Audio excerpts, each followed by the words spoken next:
Just groove. Just groove. Good morning. Good morning. Sorry if you're one of those people who had it like really, really quiet volume and it's like, man, what are they saying? I We really just want to know what they're saying. exploded I was on like, the ah! My ears, they're bleeding. So hopefully, Welcome to the morning show. Yeah, that's one way to get you going, right? Hey, if you weren't awake before, Yes. Yeah. You pair that with some coffee, and you can just shut this thing off and get started with your day. better than You- cocaine. You heard it Yeah. here first. Well, how you doing, Ryder? Happy. Oh, Wednesday? do you know what Wednesday is? Oh man, it is Hump Day. Hump Day. Hump, hump, hump. Oh man!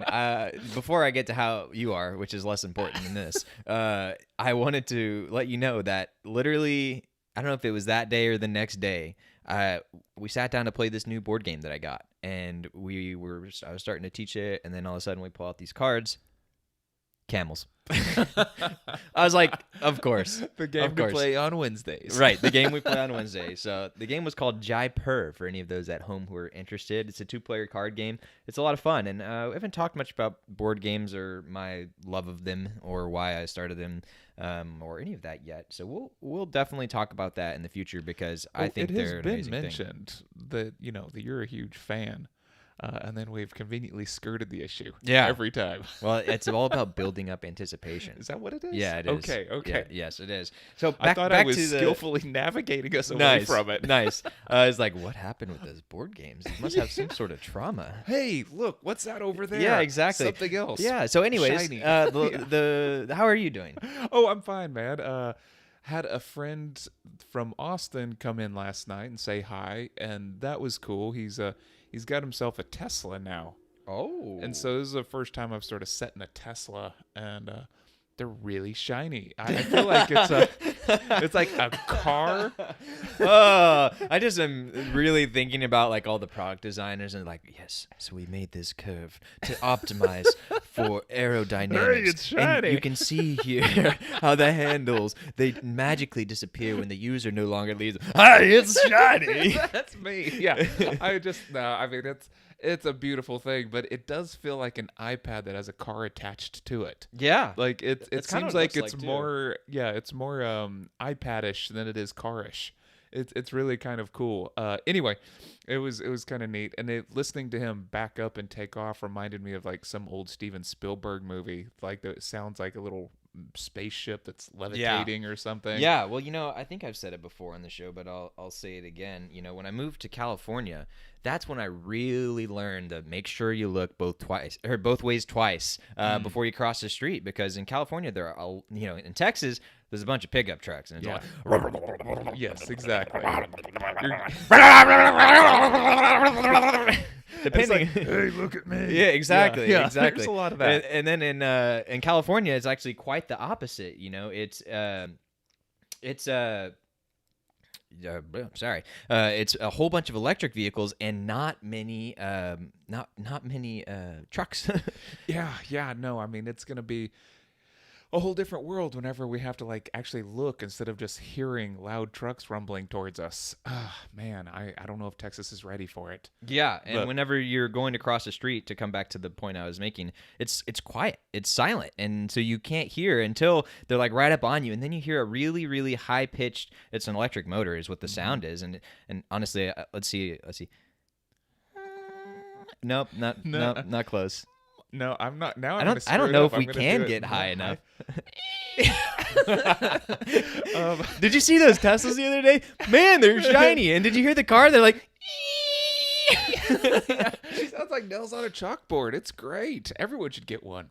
But anyway, so my buddy came by. We hung out for a little bit, and he got to see the shop, and he had a job as a teacher, so he taught woodworking to college prep students, and so he had this really nice swank job, and then just moved to Austin with his wife, and so now they're starting up a new life down there, and yeah, so it was overall yesterday was pretty nice. I mean, you got to ride in a Tesla, so how could it not be nice? Yeah, I know. Now I want one. I don't know why. I want one of the trucks, of course, because I'm still a moron like that. Like I need to put plywood in things. So that's how I think about it. I'm just like, what can I put plywood in? I also have a huge trailer. What And can I put how are you going plywood to in? I pull like your that. trailer around without something to, it's like I don't know. I had a Mini Cooper for a while, but the problem is putting plywood on top of it makes it look really, really silly. It's like a sail on top of your Mini Cooper, and it just Yeah. feels like it's going to take off as you start driving. Have you ever faster and tried it? faster. Because I honestly, have a done it. flying Mini Cooper sounds, Sounds pretty cool. Yeah. All you need is 2 sheets of plywood, some 2x4s, and yeah, I'll show you how to do it. Yeah, I used to actually have a lot of fun with that Mini Cooper. But yeah, if you have a trailer, you got to pull it with something. So like we have to go pick up Sue Ann's art show down in Houston next week, and so Well, if have you to took run a down flying there. Mini Cooper, it'd probably be faster. Right? Wouldn't that be cool? Ah, Actually, it was just the other day I saw something about Mini Cooper. I want to say it might have been, I mentioned those Wired videos where they bring on an expert and people tweet at them, and it started out as tech support, but now it went to all these different things. Well, I saw one the other day that was design support, and it was James Dyson. In case you're not familiar, James Dyson is a very prolific inventor, and he created the thing he's most well known for is vacuums. Some people say they're pretty good, other people say they suck, but I'm not sure which camp you vacuum that fall in. sucks is Yeah, good. exactly. Yeah. So he mentioned many when he was talking about design, and he's like, this is this could be a completely different video, but I'll share it nonetheless just so people can see and tell me how wrong I am. That's a good show. Tell Reed how wrong he is. Yeah. But it was autocorrect keeps changing Dyson to dysentery. This isn't perfect. Oregon Trail. This is a great start to the show. I know, right? What can you do? But he was talking about how Mini had such a timeless design, and how it's like, when it came out, it was almost like weird or joke or whatnot. But it's like, hey, here's very similar design today to what it was all the way back then. So let me know just how poorly I misquoted that or misattributed that. Read missing. So I added that link into the chat now. So you're doing well. You got to drive in an iPad. Yeah, That's in an good. iPad, and now we're on episode 50. Read. Oh my goodness, episode 50. Episode 50. All right, we don't have a live studio audience, but today we get some stock noise.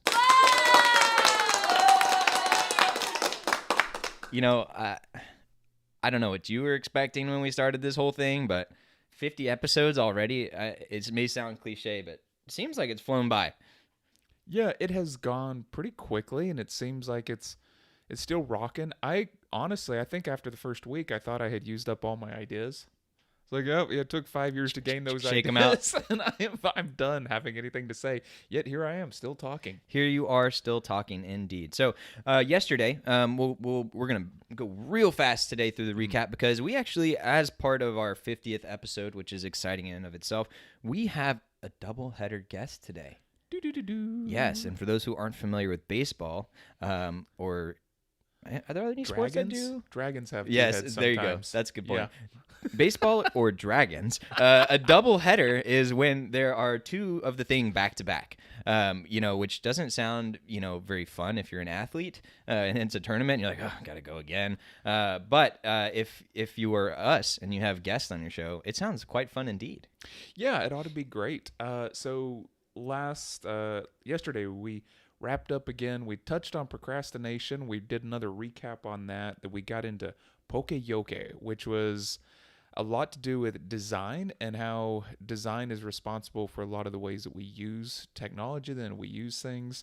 And there's really good examples of design that can help you not screw things up. If something is designed well, then it's going to be harder and harder for you to actually mess it up whenever it comes time to like plug something in or whatever. This can also apply to systems, not just things. Yeah, and honestly, it was a transformational thing for me when I learned about poke-yoke, and I don't hesitate to say that it changed the way that I looked at everything. And so even if it doesn't sound interesting to you, I strongly encourage you to look at it.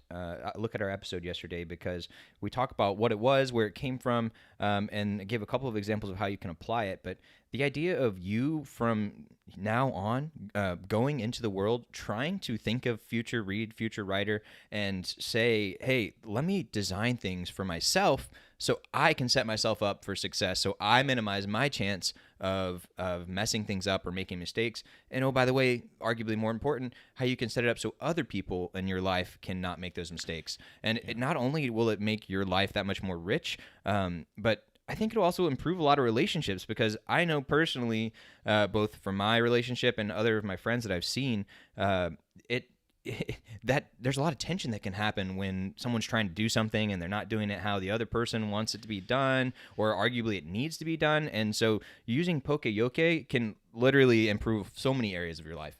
Yeah, it's a really fantastic concept to hold on to. It's got a fun title, so just think of poking an egg, and just have that.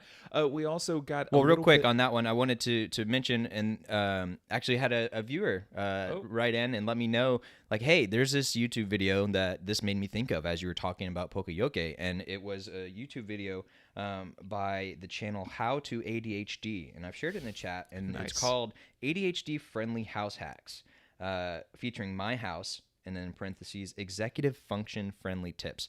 And you're like, oh, I don't have ADHD. Why do I care? But because what she did in this video was she walked through in her house. She doesn't have as much of a choice because of her condition. Her brain works a certain way. It's more important for the system, for the space to be designed well to help set her up for more support. And so she walks through her whole house, which she's been curating over the years, to help make things easier for her, to help make things have less mistakes. And for example, in the kitchen, it talks about, all right, here's where the coffee stuff is. If I need the filters, it's right here. If I need this, it's right here. So I don't have to go walk over to the other side of the pantry and then, oh, whoops, I forgot what I was doing. I got distracted. Oh, look, a shiny object. It's like, no, let's just put it all right here. Yeah, no Tesla. Yeah. It's tough. Yeah. And it's worth noting, it's not just if you have ADHD. That's valuable because it saves you time, it saves you stress, it saves you wear and tear on your body. I mean, that was one of the things I learned at Boeing. When you're working on something, you want to have it within your reachable space, because that is better for you ergonomically, avoiding twisting and bending and all that kind of stuff. So she went through her whole house. I honestly encourage you guys to watch the whole thing, because there are a lot of things that you might be able to apply within your house. And I'm sure we'll be teaching more about that type of thing as well. But another example is she recognized mindfulness was important for her. So she put a little meditation pillow out as a visual reminder, as a visual cue to help her remember to meditate. So, great. Yeah. No, those are all great. And so that was also our challenge yesterday, was to find some way to poke-yoke some small aspect of your life, and just to make things a little bit easier on yourself. And of course, you've mentioned the kitchen several times, and poke-yoke in the kitchen, how you're operating around things like coffee or cooking and things like that. So we also talked about anxiety in the kitchen yesterday. Yes. So we had another one of our Gar sections, and that was answering a question from Twitter that somebody added me or tweeted at me, or no, not that one. One of those words. They sent a tweet, and then somebody said, "Hey, you should talk to these guys." These guys. That's us. And then we answered it, and we smart, so we helped. Them guys. Yes. Yeah. So we covered a lot, and then we've got our double header today. So so I think we should probably just jump right into it. We have a fan favorite, our most written in guests, people who are like, oh, my please. Mom thinks Alexandra hung the moon. It's like, come on, please. Like, we're on the show too. Yeah, I know. Didn't you guys hear last time Alexandra was here? Reed is smart. Like, he said it. He kept talking about how smart he was. Oh, man. So we're going to bring on our lovely guest, Alexandra Mannerings. And in case you guys haven't heard of her before, she's been on the show a few times before, and she does data analytics. And one of the largest markets she helps out is nonprofits and small businesses, helping them to understand what the data that they need and how they can track it and how they can best use that to help themselves be successful. And oh, by the way, part of that might be, hey, it's worth you investing a little bit of time and money in those analytics and the systems around that and that poke-yoke to help set yourselves up for success and preventing those mistakes going forward in the future. So today with Alexandra, one nice thing she does for us is she helps bring some of this data analytics information of how we can apply it in our everyday lives as regular, everyday lay people, even if we don't know anything about data analytics. So last time we had her on, we talked about deciphering things in the news, oh, a study says this, or, oh, I saw 18 sources showed this, and I saw that this one study said this thing about red meat or chocolate or wine. And like, how do I know if that's true? And who funded it? And does that matter? We talked about a lot of things around that. So that was last Wednesday, which would have been episode 43. So please go make sure to check that out if you haven't. And without further ado, let's bring on our guest, Alexandra. Oh, there she is in all of her gray glory. Sorry about that, Alexandra. That was on me. Good morning. Hello, how are you guys doing? We're good. How are you? Doing very well, thank you. Well, I gotta ask. It's been a week. Did you hop over the pond again? Go check out your UK neighbors. Some bangers and mash. I don't No, know. unfortunately. That is a British dish. Congratulations. Thank good. you. I got one. Yes, congratulations, Ryder. I'm so proud of you. Yeah. That's the extent. I got nothing else. Well, let's go ahead and jump right in, Alexandra. So when it comes to, wow, completely blanked. What?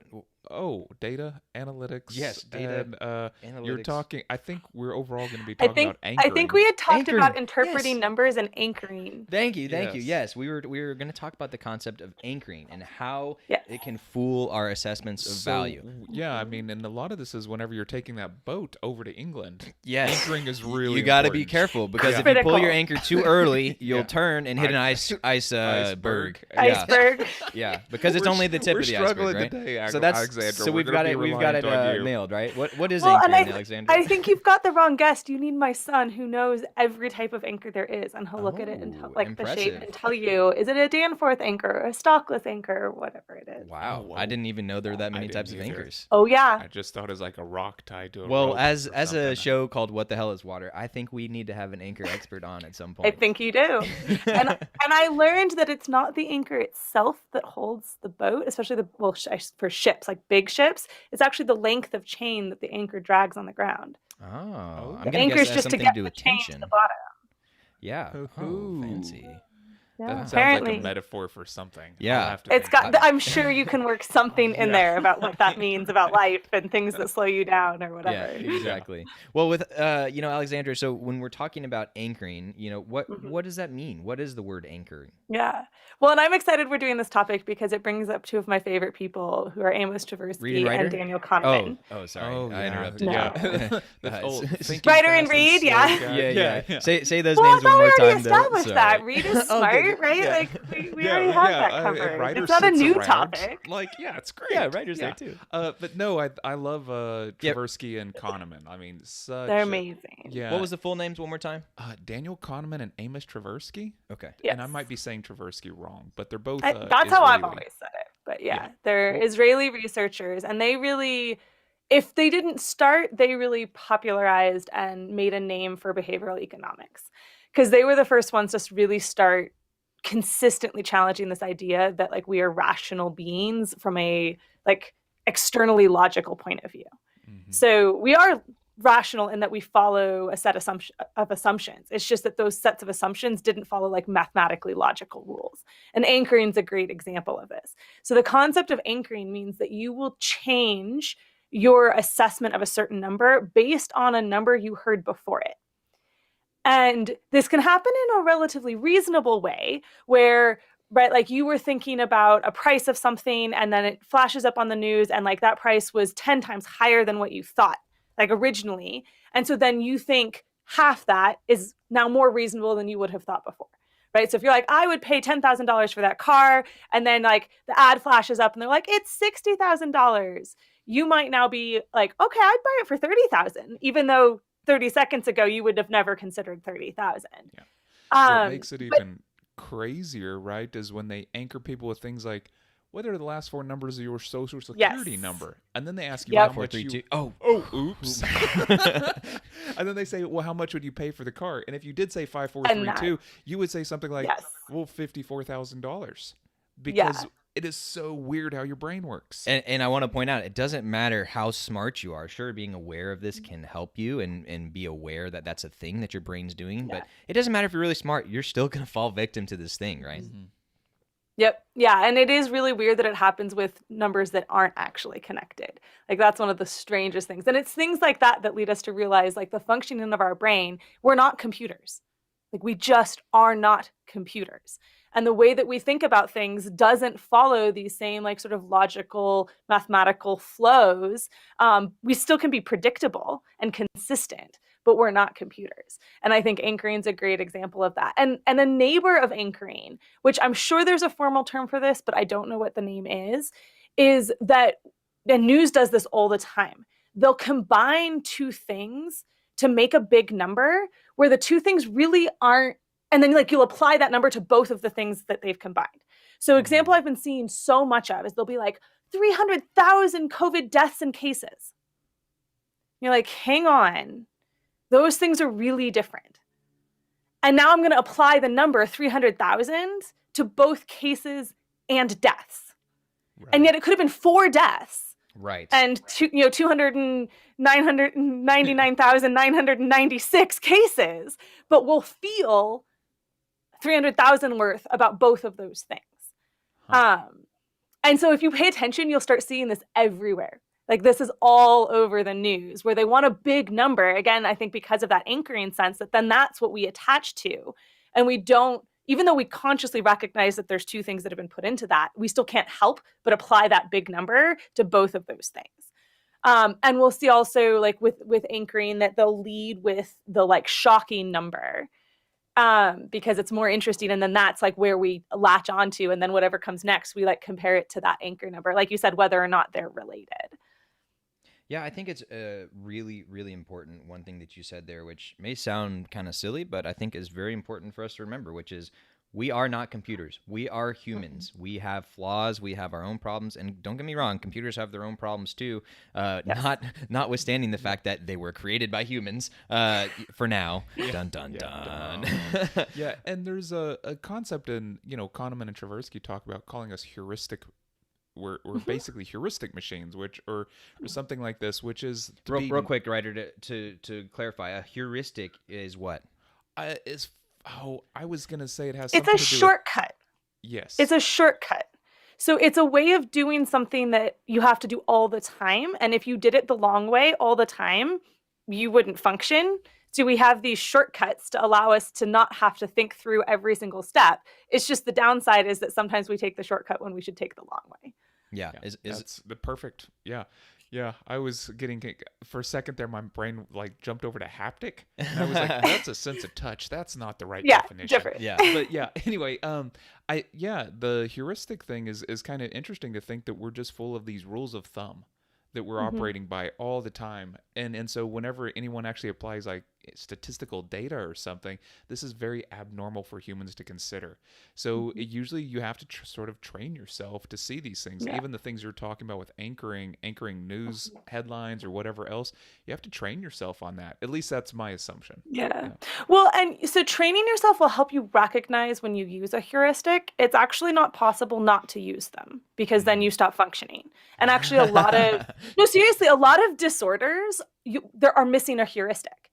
So like one of the reasons that like people on the autistic spectrum have a lot of trouble in any environment that has anything more than one thing going on is that they don't automatically phase out things that their brain says isn't important. But it's a heuristic to sort of hone in on like this is level. The important thing. And it leads us to miss things. So that's why like why am I spacing her name? She's from Fort Collins. She works here and she helps figure out Temple Grandin. And she does these amazing assessments of slaughterhouses to help make them animal friendly with this idea of like, why should animals suffer, right, as they're going to slaughter? But she can see things that most other people miss because she's autistic.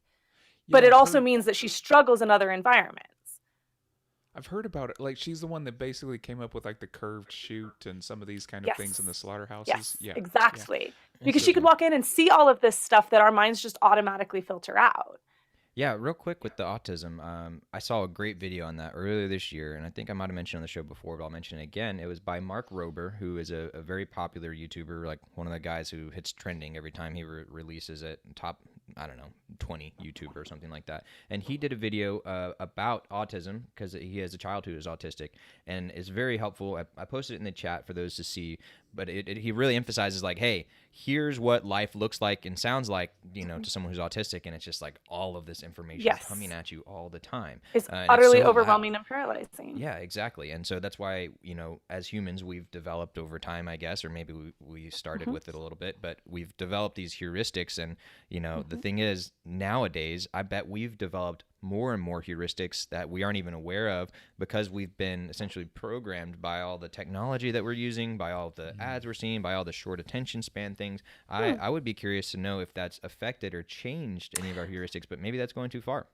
Well, so I always viewed heuristics as something that are biological, right? Like they're built in the functioning of our brain, which is why you can have disorders in them, right? You have a biological or chemical change. And so I'm not sure, there's a great argument about like, are we still subject to evolution? And I think yes in some areas and no in others. And so would our society be able to drive chemical and biological changes that then like spread throughout a population and change the way our brains work? Maybe. I don't know. But I'd like to point out that like heuristics aren't learned. They're not driven by an environment that you're in. Like that's why you can't get rid of them, right? Like they're the way your brain operates. And so that's why, again, like learning about them helps you recognize when they kick in. And just like you were talking about the ADHD house, you can build environments that help you suffer less in bad times to use those heuristics. And we talked about it before of like one of the great flags for like confirmation bias is when you're like, yes, I know that's true. Like you can recognize confirmation bias is kicking in. You can't stop yourself feeling that. But when you recognize that red flag, you can be like, hang on, wait. Now I have to like bring in this other way of thinking about something to complement it. And same way with like anchoring. You're not going to be able to help yourself. But if you're going into something where your assessment of a number is really important, write down the numbers that you think are right so that you can't lie to yourself about what you were thinking before. Yeah, right? Because then you're like, wait, I thought this was the right one. Yeah, I like this idea of like taking the stock of who you are because your future self won't be the same person. Exactly. And this is also a technique, and you might be able to distinguish these a little bit, but you've also heard of priming, right? So in marketing, they do a lot of priming to get people to these higher numbers. So you'll pay more for whatever widget or product or service is out there. So that's often based around anchoring. And priming is what? Priming is basically weaponized anchoring. Yeah, exactly. Yeah. Yes, there you go. That's the best way to say it. It's so if they have these examples of these people that they'll bring in somebody who's an expert in a field and they'll drive them to a site to like give their advice about something. Okay. I saw a video on this a while back, but they set it up along the way where they have billboards, and on the drive in, then they prime the person so that when they get to the place, then they're thinking certain thoughts. And those thoughts are around, safety and security for your family or something like this. And that makes them more willing to actually purchase the product for a higher price once they arrive. This makes me think of Black Mirror because I totally see this. And it also makes me think of China. I'm like, this is probably something they're going to do there. And we, real quick plug, we have a conversation with Jason Scheftel about China that we haven't released yet, but I'll go ahead and mention it here so we can link it later. But yeah, so when it comes to anchoring, so we talked about a little bit about how we have these heuristics, these wirings in our head that have developed over probably hundreds, if not thousands of years of evolution, right? Millions. And millions, yeah, thank you. And that have created these shortcuts, right? Because you mentioned a couple of people. One of them was Daniel Kahneman, who has a book called Thinking Fast and Slow, talks about how there's two kind of ways that your brain thinks. One of them is quick and uses one part of your brain and is one type of thinking, and another one is slow, which is kind of more methodical and maybe allows you to look past some of these issues, these heuristics, these biases. But when we're talking about anchoring, which is where somebody gives you some piece of information, is a lot of times when I hear anchoring, it has to do with numbers. I don't know if it's exclusively numbers, but that's the easiest example of it. I think it's mostly with numbers. Like priming can bring in other things, like you said, that you can kind of prime them to be in a certain state of mind or thinking about certain challenges. But for the most part, anchoring is really around numbers. Okay. And so they introduce a number to get you thinking a certain way. And so if it's, for example, say someone trying to sell you a car, this is one of the most common examples of anchoring that I know, is they tell you a really high price, the MSRP, the listed price, which in reality, unless it's 2021 and market factors have gone crazy, a car never sells for that. It's always discounted below that, right? But that sounds like art, right? Like I put high prices on things and it never sells for that. You have that high sticker price to get people thinking that, and then you have that psychology that helps them think and feel that they're getting a good deal when you offer them something lower. And say the car is an MSRP of 100,000, you try and sell it to them for 85, when really a good deal for the person is say 65. And obviously I'm elaborating these numbers a little bit, exaggerating these numbers, but that's kind of the concept of anchoring. Did I get that pretty close? Yeah, but it's also that it changes your feeling about the number. Like, yes. You would have, if you hadn't heard 100,000, you might have thought 50,000 was a good price for that car. But as soon as you heard 100,000, now you're like, well, maybe 60 or 70,000 is pretty good. So it's that, and this goes back to like your past self and your future self aren't the same anymore. That in the absence of that anchoring, what you thought would have been different. And that's what's so strange about anchoring, is that you fall for it. Like your brain edits out the thing that you would have thought otherwise. And that's why, like I said, writing things down or putting, like with the priming example, I think that's an amazing one too, of like put yourself in different situations and see if you think the same thing about it. So, like, okay, I'm going to buy this house and I just watched this TV show about break-ins. And like, now that's what I'm thinking about. It's like, I'm willing to pay X amount for this house in a fancy neighborhood, but then like, go put yourself in a completely different environment with like different things that are priming you. And like, do you feel the same way about it? Or is it the stuff around it that's telling you like, this is what matters? Yeah. And I feel like I've been being primed I've been on this earbud buying process, and Instagram loves showing me ads, except the value of every ad I look at, the earbuds are like, I wanted to pay like $30, but they're all like $230, right? And so like all of a sudden I'm like, $100 on earbuds doesn't sound so bad all of a sudden. Exactly. Yeah. That's anchoring. Well, I want to point out, like, that's part of what makes anchoring more and more scary. And honestly, a lot of these biases and psychological tricks and marketing and things like that, that's kind of what makes it so scary in this day and age, is that now there are the tools to en masse manipulate the way people are thinking and feeling, oftentimes to get them to do something, which could be, politically related, as we saw with Facebook, and I'm blanking on the name. Cambridge Analytica. Yeah, Cambridge Analytica. Or a more innocent thing is trying to get people to spend money or buy things.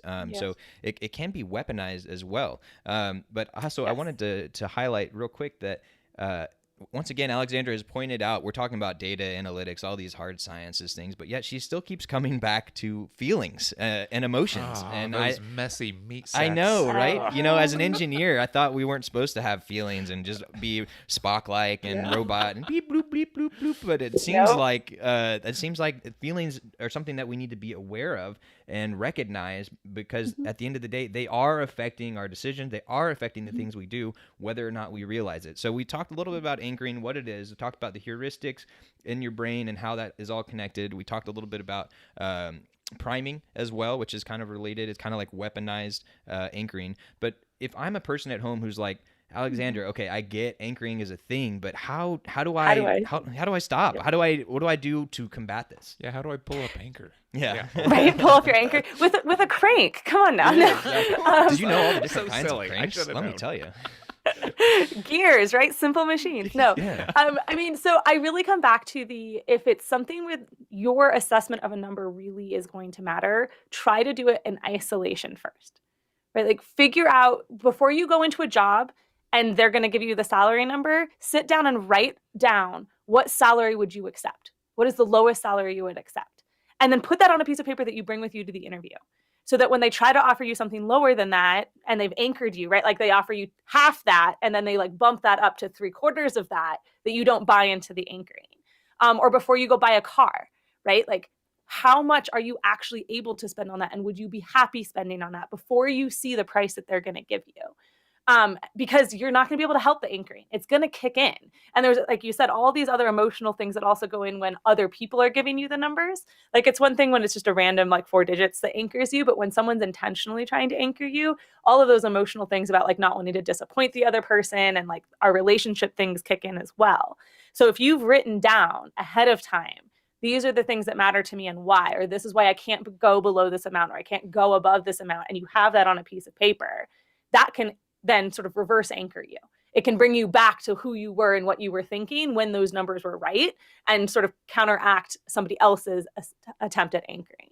And I want to point out, it's very important, something small you said there, but I think is very important, is to actually write it down.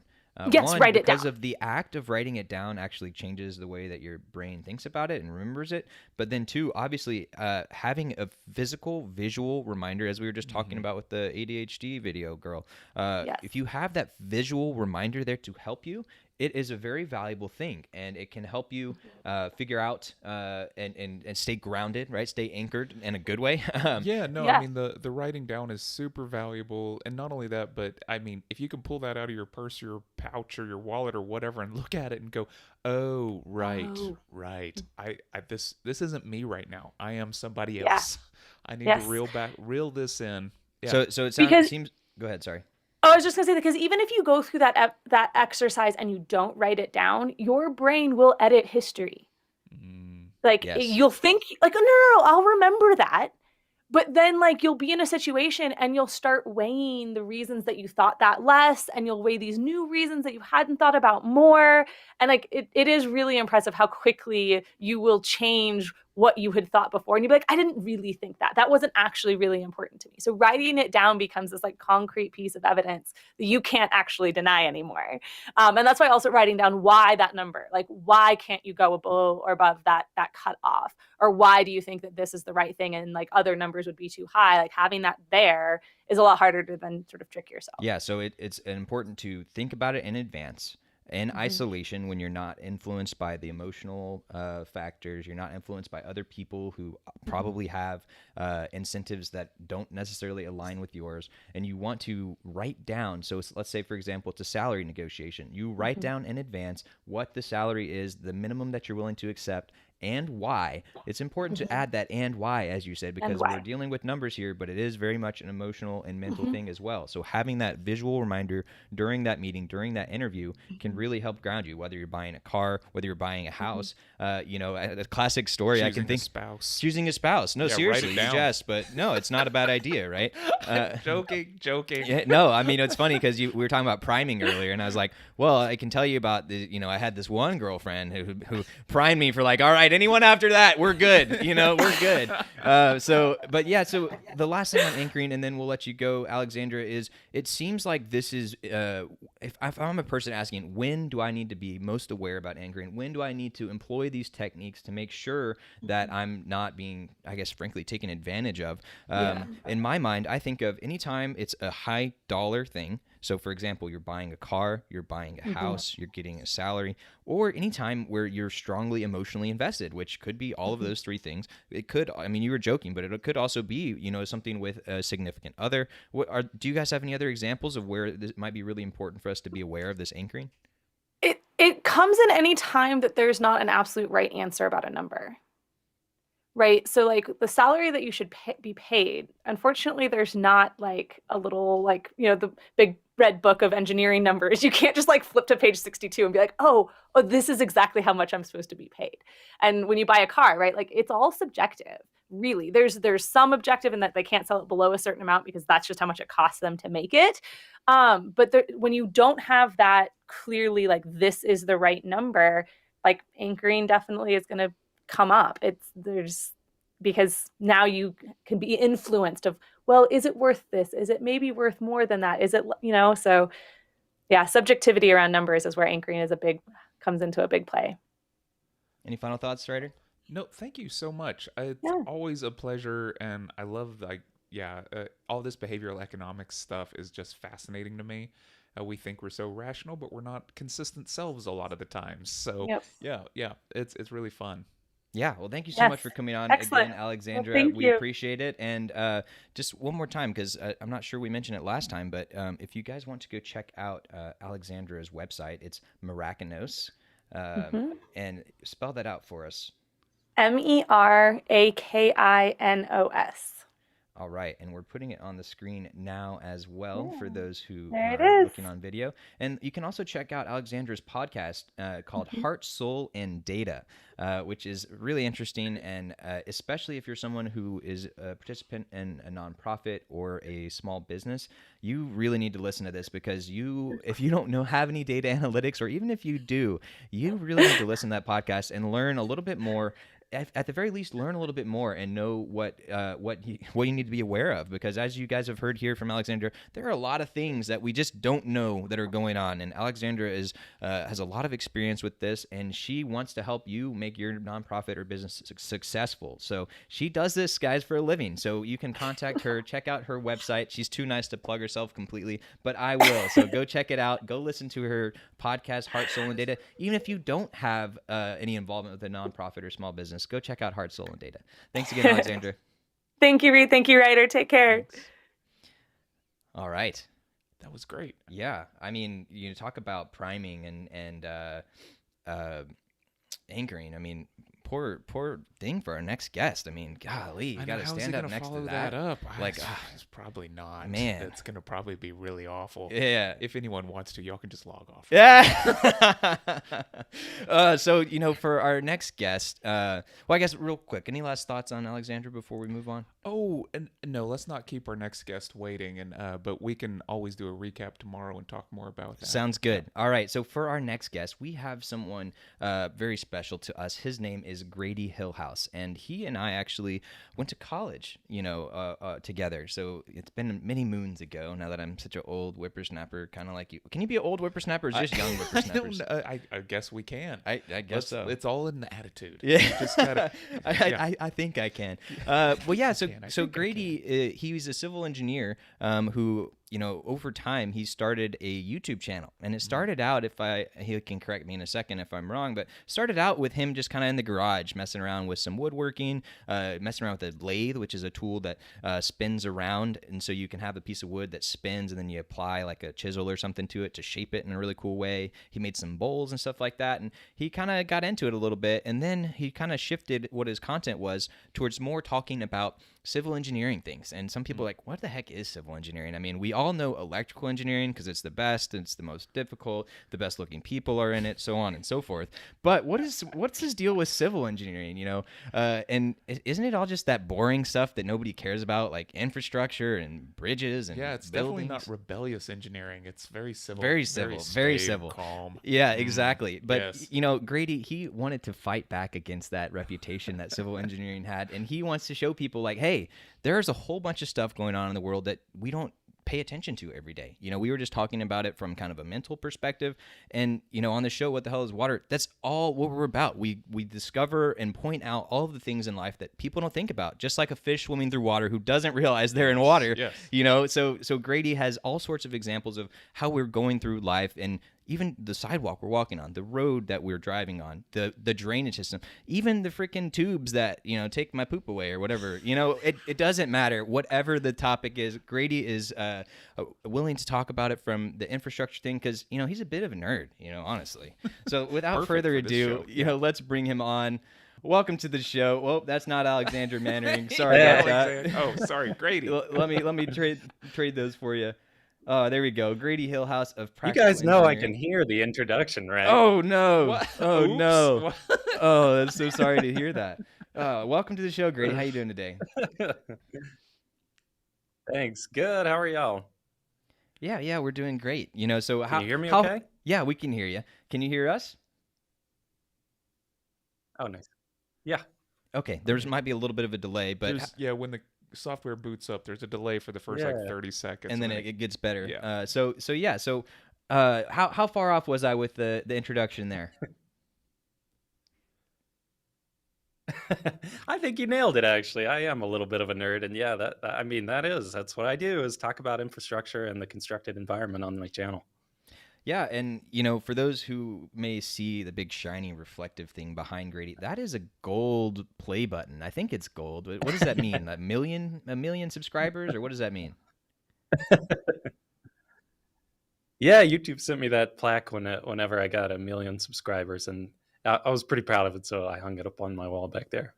Yeah, well, I think you should be really proud of it. I mean, we're right behind you. We've got Okay. like 40 or 50. Yeah, maybe two subscribers. Yeah. Not 1,000. Reed just- and I, yeah. we're the only ones that have subscribed. And Ryder's mom. Everyone say hi to Ryder's mom. Hi. Hi. Her name is Nola. Yeah. Hi, Mom.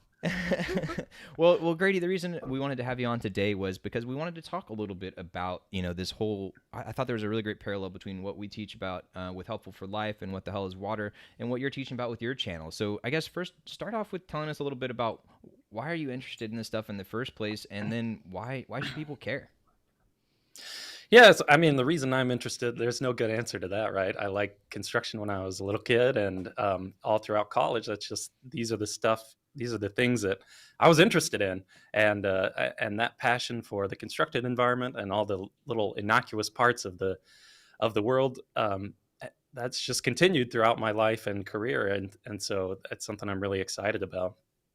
And I mean, there's tons of reasons why other people should care about it, right? The built environment is what surrounds all of us, and so you see this stuff every day. You see all the infrastructure that makes our cities work and our world work, and so I think it's important to know a little bit about how it works, and so I think that's important. The other thing is infrastructure is a great equalizer, right? You know, from all our basic human needs are met through infrastructure, from water, sanitation, transportation, clean air, all those things. And so it's really important that people care about infrastructure from an equality standpoint, to make sure that all people have access to the same resources and the same capacity of built environment that everyone else does.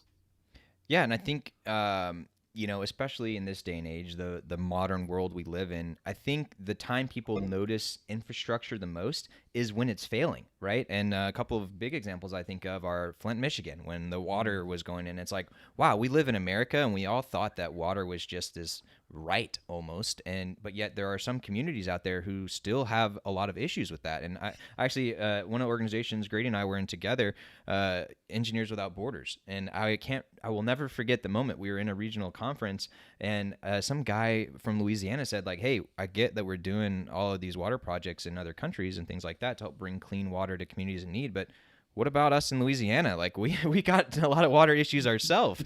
So another great example that I think of is COVID times, right? And it caused all these issues with supply chain and other types of infrastructure, where when things break, that's when people get mad. So Grady, well, I guess first let's define infrastructure in case people are like, what the heck is that? Just the quick definition off of Google is the basic physical and organizational structures and facilities, for example, buildings, road, power supplies, needed for the operation of a society or enterprise. So when we're talking about infrastructure, Grady, what's your favorite? What's your favorite infrastructure? If you had to pick one. Yeah, great question. I mean, for my entire career as a civil engineer, I mainly worked on dams, and so I have a special place in my heart for dams. And if you watch the channel, I talk a lot about dams. But people don't realize, I think, that these kind of innocuous things are actually quite monumental feats of human ingenuity. And so even though they may look innocuous and not seem very interesting, if you look underneath the surface, there really is just a tremendous amount of thought and effort and care and engineering involved in them. And so, what I'm trying to do with the channel is just bring a little bit of that stuff to light to make people more interested and engaged in their constructed environments. Yeah, and one of the things that I thought when it came to your channel, and I think I might have mentioned to you in the past, there's a podcast called Surprisingly Awesome, and the goal of that podcast was I don't know if they're still around, was to take a topic that was somewhat boring to the general public and then start talking about it and tell people why it's interesting and why it's so important. And one of the episodes they did was on concrete. And I think I sent that to you probably a couple years ago now at this point. But I kind of thought, in some ways, it made me think of your channel, because it was like, hey, infrastructure, a lot of people may deem as boring or not interesting or whatnot, but I think your channel does a great job of not only highlighting its importance, but explaining how it works and doing it in a way that anyone could understand. You don't need any kind of technical degree to be able to watch one of your channels, or to watch one of your shows. So I gotta be curious to know, like, how has the response been on, oh, hey, this is boring, why are you talking about this, versus, wow, this is so interesting? And do people start to get more interested in engineering as they learn more about these things? Yeah, I think they do. At least I hope they do. I get one of the cool things about YouTube is how much feedback I'm able to get. Right, there's the comment section is filled with mostly really genuine and kind thoughts from people from all over the world, and so I get to see and hear what people think about every video basically in real time. And not only that, but I get a ton of email every day, Facebook, Instagram. There's messages from all these different platforms. And I love to keep up with that because it's really nice to hear what people, how people perceive the videos and what they get from them. And so, I kind of use that feedback loop in the production of each next video and try to improve how I write the videos, how I research them, how I structure the content, and how I kind of target the information to make it accessible to as big an audience as possible, but still keep it interesting and engaging, and you feel like you walked away, learning something new. Yeah, and I think you do a great job of it. I was looking through my history the other day, and I was like, I think I've watched every one of Grady's videos. I was like, I don't know if that's a good thing or a bad thing, but I think it's mostly a good thing. So your last video was about retaining walls, and it was funny that you did that video because it was just a couple weeks ago. I was in Austin with a friend. We were there for a disc golf tournament, and we were going through, I don't know, the Wendy's drive-thru or something like that. And he pointed out, he's like, hey, you see that over there? That's a bad retaining wall. And it's like, it was made of limestone blocks because limestone is so prevalent in Austin area and so cheap. They just basically dig down and cut it out. Like zoning code too. Like you have to use it. Yeah, it might be as well. Weird. Yeah. And he's like, where I come from, there's lots of trees, and that retaining wall would have been made out of trees. And I was like, man, I never would have thought retaining walls had so much to them, but your video did a great job doing that. And one thing I wanted to point out was, and ask you about was, over the last, I don't know, couple of months, your channel seems to have taken not a shift, but some of the topics has gone to is looking at events that are happening in, today, right? And the news, and you're kind of explaining what happened during some of those events. And one of the things I think is very important that you do a great job of is pointing out, hey, we do not know everything yet. There's still a lot of information to become out there. And I don't want to understate how important it is that people keep that in mind as they see this thing. Like, one was, hey, there's this building in San Francisco that's leaning kind of like the Leaning Tower of Pisa. Why is that? And in this case, a retaining wall failed in somewhere. And so you talked about the event, and then you talk about the science and the engineering behind it of why that thing happened. What are your thoughts on that shift towards, going towards events versus just talking about the science itself? And how has that changed the response you see and what people think? Yeah, so that's been a really exciting change in the channel, and I'm glad you noticed it because it's something we've been working really hard on. Part of it is we ramped up the production schedule to doing 2 videos per month, and so the second video of every month usually is a more journalistic topic, right? Instead of diving into a fundamental principle of engineering, we take a look at something in the news and try to explain what's going on from an engineer's perspective. And so that's been really exciting and fun. And that's been a totally new type of writing for me, and so it's been a lot of fun, and the response has been excellent. And then on the other side, for what I call the A videos, or the first videos of the month, where we do look at fundamental principles of engineering, I've been trying to bring in more real world examples to just to cement the content, give it context. And so, a lot of times you'll see the introduction of a video is, some event that you see in the news, or some kind of high profile topic that involves civil engineering, and I use that as a springboard into the fundamentals, basically. Yeah. You got any questions? Oh no, just enjoying it. Like the infrastructure thing is always fantastic because it does seem to become invisible to us, as you said, until it fails. And that's also something that I've been hearing, that we have an aging infrastructure in America, and that we're about to come up upon calamity and disaster and this, that, and the other.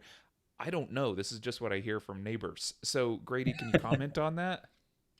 Sure. Yeah. I mean, the American Society of Civil Engineers, which is kind of the big trade organization for civil engineers, they have this communication tool called the Infrastructure Report Card.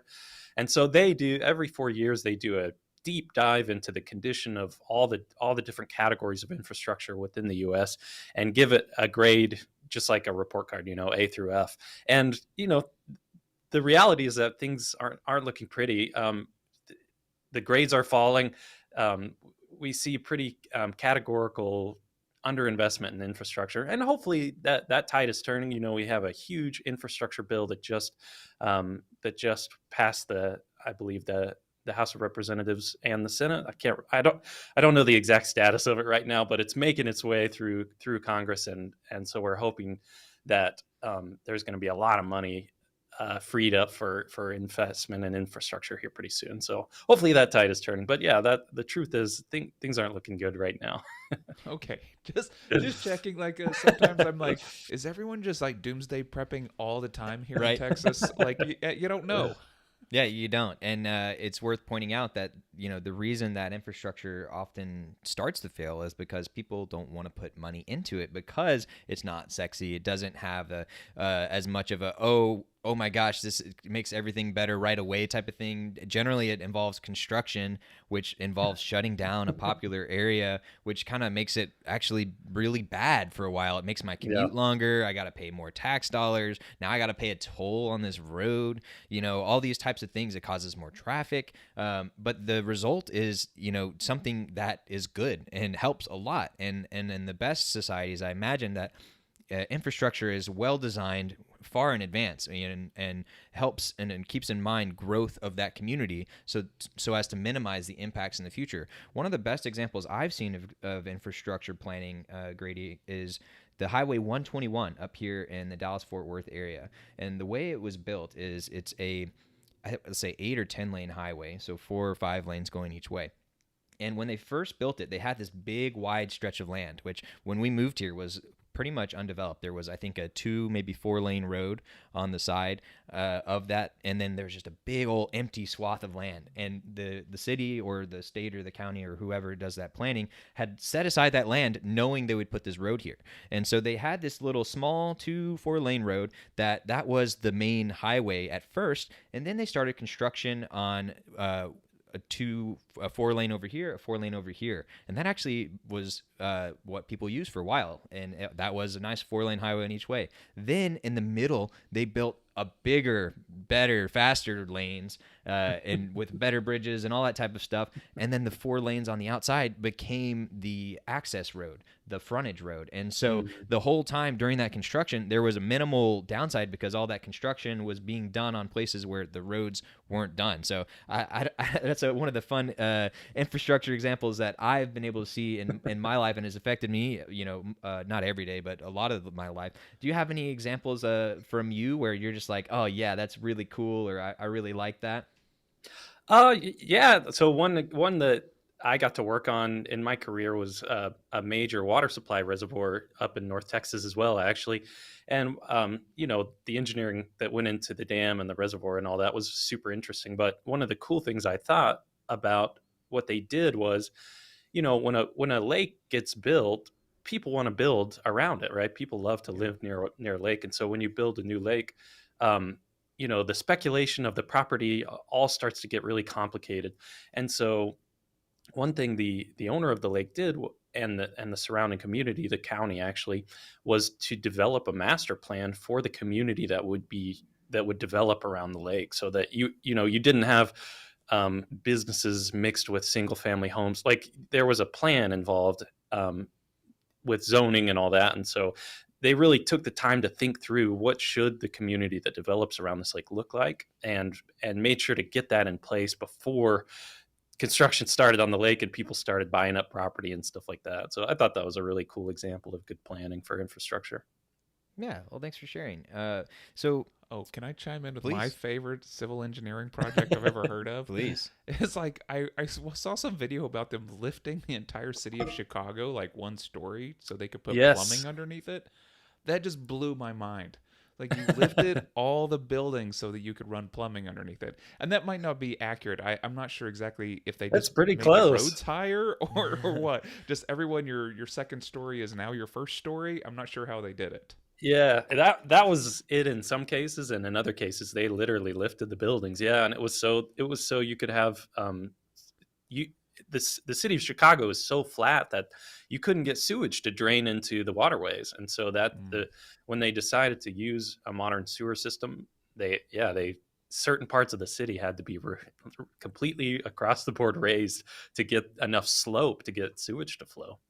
Yeah, talking about forward thinking and infrastructure and things like that, believe it or not, as this country was developed, people just started building things, right? And they're like, oh, we need more stuff here. And the city of San Francisco is one example where it's like, it's not really a great place to build the city. They're running out of space, and there's a whole bunch of sand that thing is based on. And so that's some of the things that led to the issues with the Millennium Tower, when it's talking about, having a solid foundation for, a building, especially a big, tall skyscraper that's going to be huge. Having a solid foundation is a very important thing. Yeah, there's something in the Bible about, building on sifting sand. sand. It's one of those things. Maybe I don't like that quote. But civil engineers don't get to decide what's underneath the projects they design. Yeah, the civil engineers just they say, the politicians come in and say, hey, fix this, or the businesses come in and say, we're going to do this, make it happen, right? Yeah, a thankless job, I bet.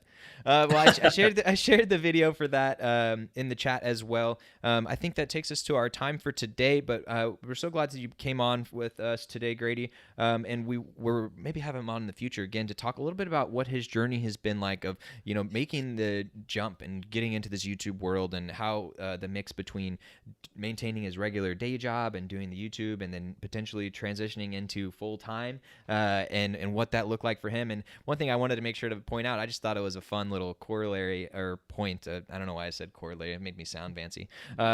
Is that Grady was classic startup. He was in his garage, literally playing around, not playing around, but with his tools in his workshop. And by the way, Grady, Ryder over here just built a 40 by 30 by 40 workshop, in his in his backyard. So you might be slightly jealous for of it. woodworking, so nice. I'm kind of geeky like that too. And it's got Very a cool. studio built into it as well, so he just walks out to it. It's pretty cool. Pretty cool. Nice. Well, thank you so much for joining us, Grady. We appreciate it. You have a good rest of your day.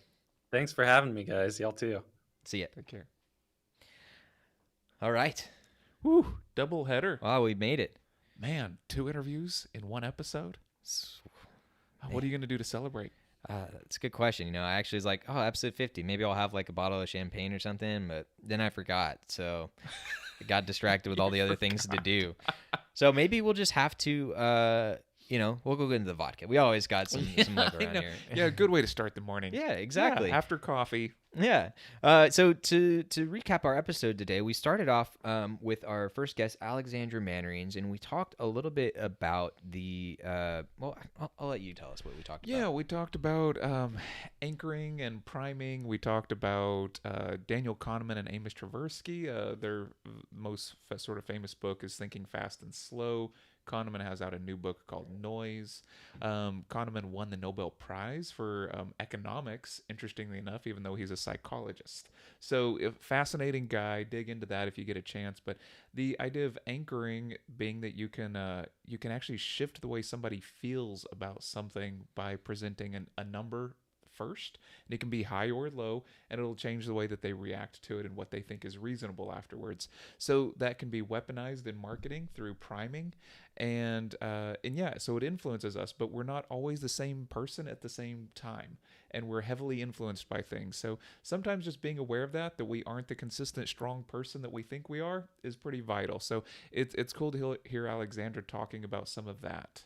Yeah, and making sure So we talked through, what it is. We talked about some of the times that it comes up, anchoring is what we're talking about. And then we gave some tips on what the things you can do to help minimize the effect of anchoring. And we talked about how important that is, especially when things involve a lot of emotion and or a lot of money, and especially if it involves both. And then after that, we transitioned over to talk with our first time appearance guest, Grady Hillhouse of the channel Practical Engineering. And we talked a little bit about infrastructure and why he finds it interesting as a civil engineer and why he created this channel to help teach people about it and show people the veil behind the curtain, and say, hey, here's all the things that make life the way it is, and you don't think about them until they break, because that's a privilege that you have living in society that's developed as far as we have. But it's a very important thing to do, and it might matter to you, one, so you know about it, and so you can be aware of it, and things that can know how it works and how you can best use it. But it's also important when it comes to things like voting and taxes and recognizing that is why those things exist. And when infrastructure comes around, hopefully if you're one of those people who's like, nah, never taxes, never infrastructure, well, go watch a couple of Grady's videos to learn a little bit more about what they are, why it's important. And also, we didn't mention this explicitly in the segment, but sometimes if you don't make that investment up front, you don't do that preventative work, it actually ends up costing more in the long run. Yeah, there's a pretty famous example of that. When Katrina came in and trashed New Orleans, then there were conversations where I think 10 years before they had said, this flood wall, if we raise it by 2 inches, we won't have this problem. No one raised the flood wall. And then you have billions of dollars of damage and injuries and lives lost. Whole society displaced for a very long time.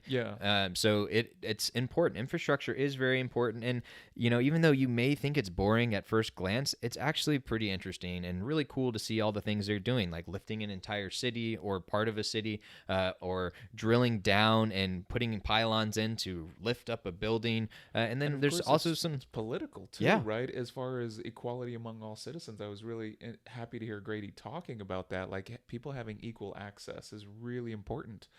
You can start really seeing when certain people have access to clean water and other people don't.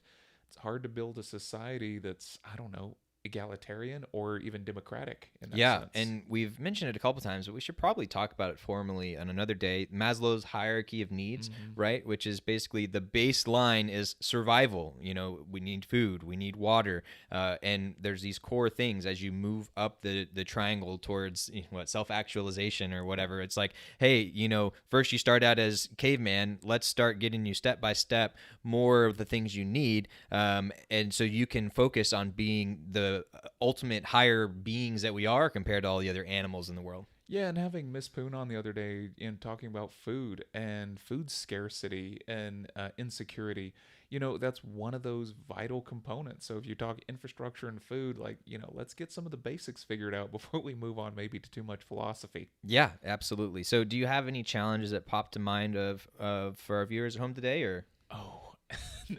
I mean, my first thought was, I can make up one, but my first thought was this thing about anchoring. Yeah. Is this sort of just like to try to find a way to realize when you're being anchored to something.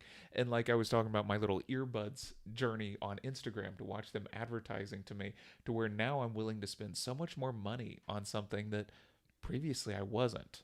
And that's sort of a shocker to see that I'm becoming acclimated to something that I never thought I should. Like, I don't even need earbuds. So this is crazy. The entire situation is crazy. No, that's a good point. So I think let's do a little two fork challenge here today. Since we did doubleheader guess, why not have a doubleheader challenge? And so for the first one, we'll have it be around anchoring, and says, okay, so look at your life and think about, hey, when is a time where I'm being exposed to anchoring right now? Or is there some time in the future, especially as we're going into Christmas and the shopping season, you're doing a lot of buying, or as we move into next year and maybe the housing market starts to settle out a little bit, fingers crossed, or the car market settles down a little bit, and maybe you're looking to buy a car or a house, or maybe you've realized from COVID you need a new job and you don't want to work for that man anymore, and so you need to negotiate a new salary. Here's a couple of the examples that may come up, but think about a time where you may be subject to anchoring, and then take the steps to make sure that you don't fall victim to it, right? And so you, as Alexandra mentioned, you write down the number that is important to you, and then you write out why. And that way you have it in the moment if you're in that negotiation or whatever it may be. Or if you're at home and you're scrolling through Instagram, you can see like, all right, I need earbuds for ABC. Here's the real reason why I need them. So I really probably shouldn't buy something over this price because I don't need that extra stuff.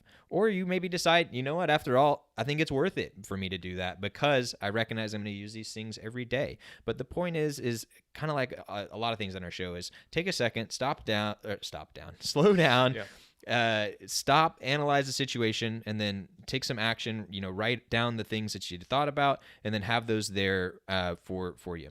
Does that challenge make sense to you? Yeah, it does. I like the idea of writing things down. That's probably one of the better ideas of this challenge. It's not just recognizing the thing, but writing something down. Yeah, and then for our second fork of that challenge, we'll do something around infrastructure. Because so the challenge for you guys today is just walk around or drive around your house and notice some infrastructure. Take a closer look at that road you're on, that sidewalk you're walking on, that water tower you see off in the distance. As you're flushing, watch the things little spin around and wonder where they go. Yeah, we've got like these little nature trails in the suburbs where I live, but they seem to all be based around water easements and drainage, and so that's kind of fascinating too, because of course, as they built all these suburbs, they replaced all this fertile farmland, then now there's a lot of concrete and roads, so there's extra runoff. So now everything is built around capturing runoff. And I've been noticing that more and more, and I'm just like, oh, and they did a pretty good job of turning it into something nice. Nice. Yeah, well, that's great. And it sounds like they probably did a little bit of planning in front. And they said, hey, here's this infrastructure we need. Here's the things that we need to do. Now, here are these other things we can do while we're doing that to make things much nicer for the community. In this case, they built some trails, it sounds like. Well, another example here in downtown McKinney, they had to do all of this rework of infrastructure. I think it was pipes and electrical and all that kind of stuff. And they tore up the roads in two sections. Which one thing was nice, they did one section first and then the other, so it didn't totally congest downtown. And then the other nice thing they did was they widened the sidewalks, they put up new ramps, so it was better for people to have sure footing and things like that. And then they put a whole bunch of these string lights which up above, which makes it look really nice at night, and they're individually programmable. So I'm gonna try and make a light show happen there because we got to make that happen. But that's a great example of where it's like, hey, we're doing this infrastructure, but we had the forethought and planning to, while we're doing that, we're gonna do just a little bit more to make it feel better and have a little bit more hospitality. So those are 2 challenges for you guys today. One is around anchoring and figuring out when that might come up in your life and taking the steps to minimize its effects. And the other one is to notice some infrastructure. And if you want to learn a little bit more and you're kind of curious about why it should matter and why it's interesting and all those types of things, go check out Grady's channel, Practical Engineering, on YouTube. And we shared a couple of his videos in the chat already today. So with that, any other parting thoughts for Hump Day, Ryder? Get after it. Get after it. Whatever that means to you, get after it. And with that, you guys have a wonderful day, and we'll see you tomorrow.